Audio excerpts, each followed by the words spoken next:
Good morning, everybody. No, afternoon. Afternoon, everybody. Thanks for joining us today on this very special afternoon.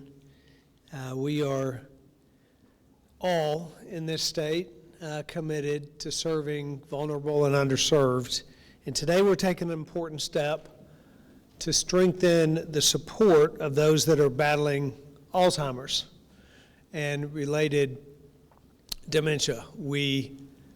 Most of us all have had some experience with this. I know we have in our own family. It is a tremendous challenges for families all across the country, especially for caregivers. And today is an important step for caregivers in this state. I will be signing in a few minutes the Colonel Thomas Bowden Memorial Act.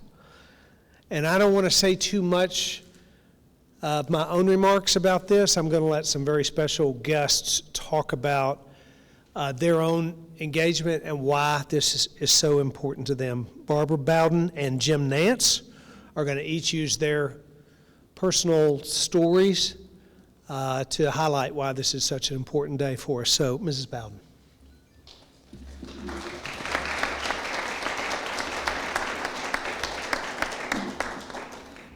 Thank you, Governor Lee, for the invitation to this signing.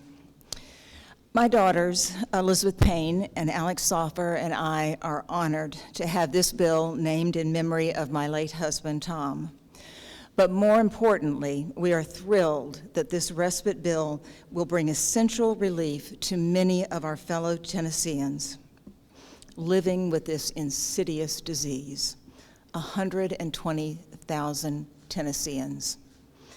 It has been our family's honor to work in concert with the Alzheimer's Association under Don Bunn's leadership and advocates who shared their very personal stories with their legislators.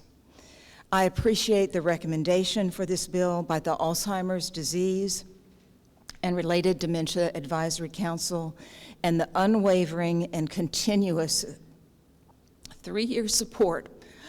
When I saw these men, I told them that I was going to crack up because they mean more to me than almost my own family at this point. Senator Shane Reeves and Representative Brian Williams, and also former Alzheimer's Policy Director Rachel Blackhurst, who all led this bill to a unanimous vote. They were all instrumental in this, and without them and the many legislators in my district, Senator Johnson and Representative Whitson, I am eternally grateful. This disease is 24/7, and this respite bill will bring an amount of relief that you cannot believe what it will do for that caregiver and for the people that are affected with this disease. It brings emotional, financial, and physical support. Together, we all will end Alzheimer's. You can stand here. He's going to get up and introduce himself, but I have to take the privilege to introduce the man that doesn't need an introduction here, Jim Nantz. He is a part of the Masters and the Final Four and the Titans, and a very important voice to America in the sports world. But he's a very important voice today in Tennessee for something that is more important, certainly, than that. And so I am very pleased to have him as part of the program today, Jim Nantz. Thank you. Thank you. Thank you so much. Thank you. Thank you, Governor. I'm a newbie to our great state, but I'm so proud to be a part of this community. I just want to thank the governor, the distinguished servants of our state, my fellow Tennesseans, the friends of the Bowden family. That was an amazing talk. It hit home for me. And as the governor talked about these events that I've been blessed to do for 37 years at CBS. Those are weekend events for me. The rest of my week is filled in being a father, a husband, and someone out there trying to let the world know about what the real story is in the world of Alzheimer's. It's a dark story. It's hopeless for families that are affected by it. My life is truly, it's devoted to trying to figure out a way for days like this to come about. This is a special, special step in the fight against Alzheimer's and finding hope and finding relief for the families out there that are affected by it. 120,000 in our state, millions across the country. My story briefly, my father, my hero, was stricken in 1995. He suffered for 13 years before succumbing to Alzheimer's in 2008. I wrote a book about my father called Always by My Side, because my father was going to figuratively be always by my side. He's here right now. No one should have to live a life like that. No family should ever have to go through anything like that. It's overwhelming. It's devastating. The untold story is the caregiving side of it, which the governor is addressing today. I wrote this book. I didn't know if there'd be an audience for it, but I had a chance to go on a lot of national shows and talk about how this affected all of us in the Nantz family, and how my mother and my sister, who basically gave up their lives to look after my father on a 24/7 basis. It's true, Barbara, you never have a minute off. You never have a day off.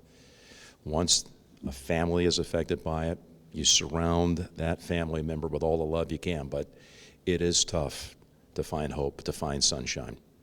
That book somehow found an audience right away, became an instant New York Times bestseller. It was galvanizing in some respects, I guess, to many of us that are in this room who know the real story. And suddenly I realized that I'd written this book as a love story, a son to a father, had become something that hundreds of thousands of people across the country could relate to. So I knew I needed to do something more with my life, the platform I have. It's more than just calling the great championships of American sport and being at the Super Bowl or being at the Masters golf tournament or the Final Four. I had a chance to have my voice heard. My voice is identical to my father's voice. So you are hearing my dad right now address this. My father was never in front of a microphone once in his life. He was never on television once in his life. But his life, every day I stand up and talk about this, it takes on meaning. So I'm speaking on behalf of the real Jim Nantz here as a thank you for what all of you have done to make a difference and to be a model for how to handle this to other states around this great land. We here in Tennessee are showing people that, you know what? We have a heart. We care about people. And this is how government works. The Bowdens have the energy and the determination to get behind it, team up with the likes of Dawn from the Alzheimer's Association here. My friend Bob Hyde, who got me involved on this, wrote a letter to the governor's office. But this is how a government at its best works. The people's voice has been heard today. And I just want to thank all of you who champion this, and especially you, Governor, for bringing this to our citizens of Tennessee. It's a beautiful step. And on behalf of the real Jim Nantz, I thank you from the bottom of my heart. Thank you.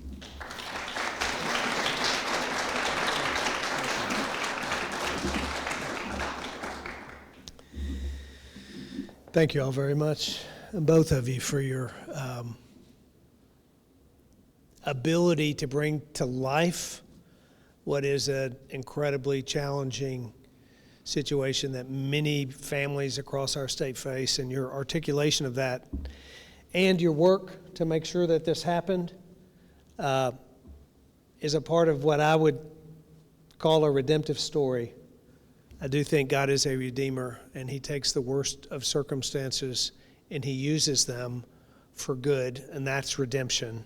And what we're seeing here is heartache and loss redeemed and used for good, and we are very grateful for that work. I'm also particularly mindful of Senator Reeves and Representative Williams and Senator Johnson, Representative Whitson, for bringing this legislation forward, really doing the hard work and taking the amount of time it took to bring this to fruition. We celebrate this today, but there's a lot behind it. There are lives behind it. There are lives lost behind it. But you bring your work and your words bring hope and healing and, frankly, substantive impact into the lives of Tennessee families that deal with this devastating situation in their lives. And I, for one, am very grateful, and I'm grateful that you chose to do this today. So let us actually sign this bill. If the members of the General Assembly that would come forth to sign it with us, and if you all would stand behind, that would be great.